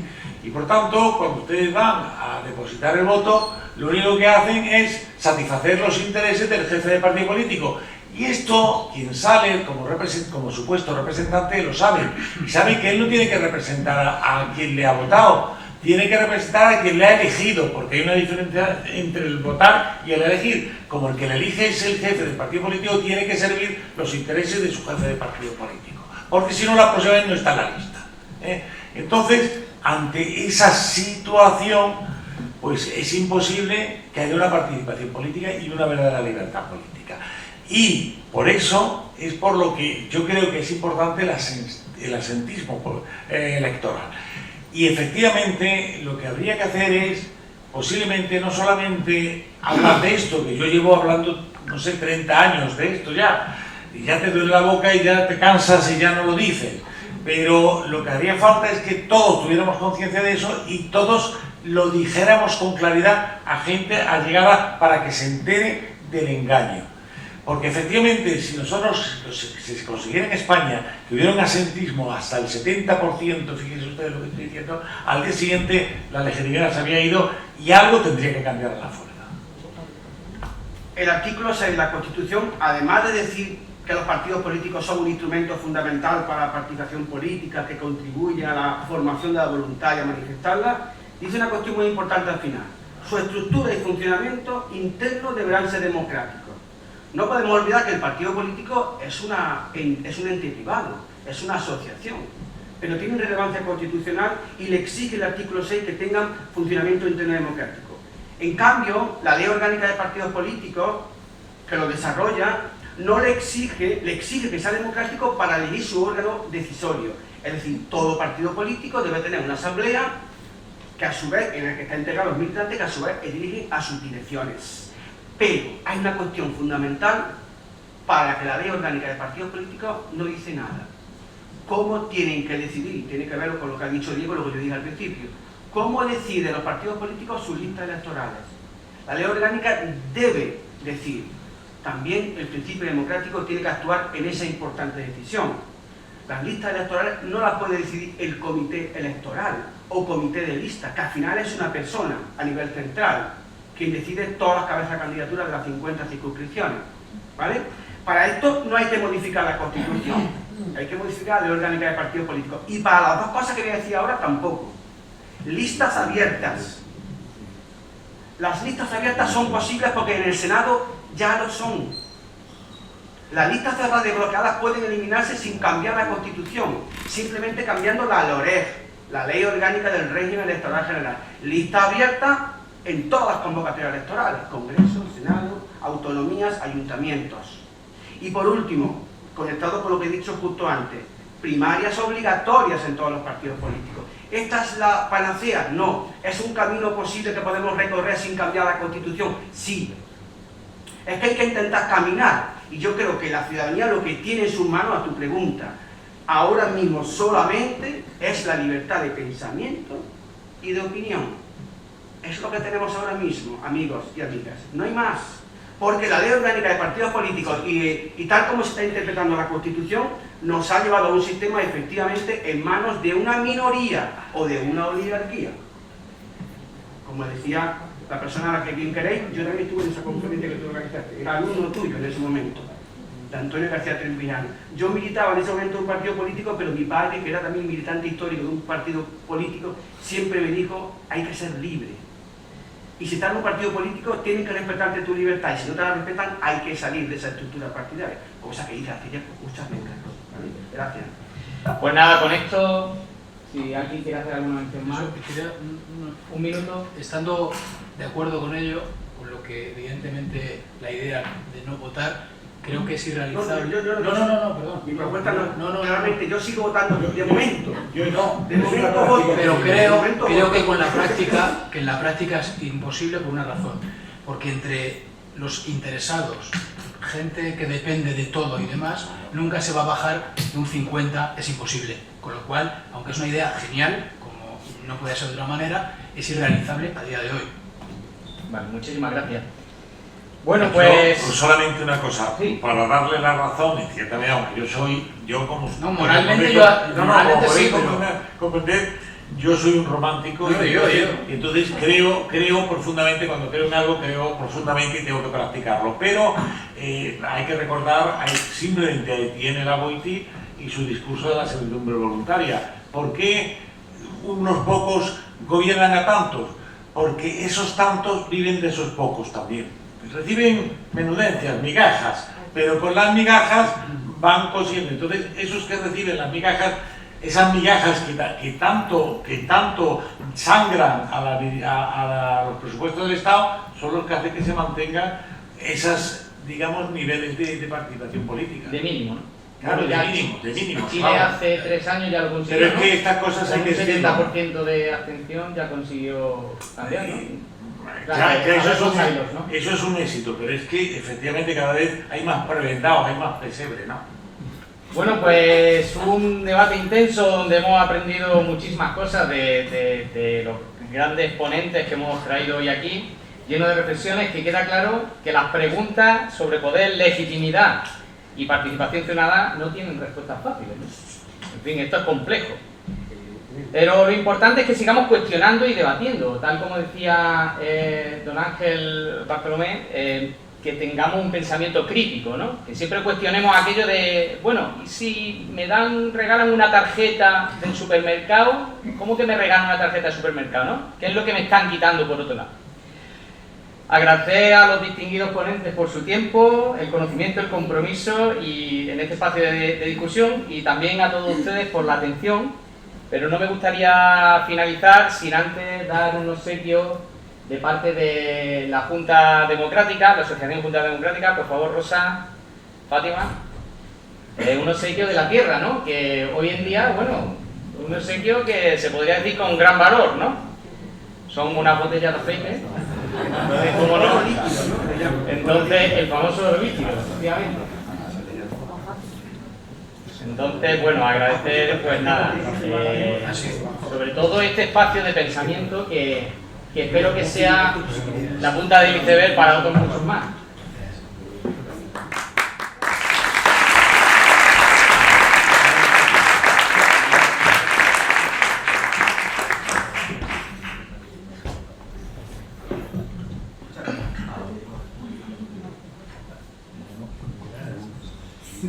Y sin más, agradecerles su atención y bueno, que pasen el resto de buena noche.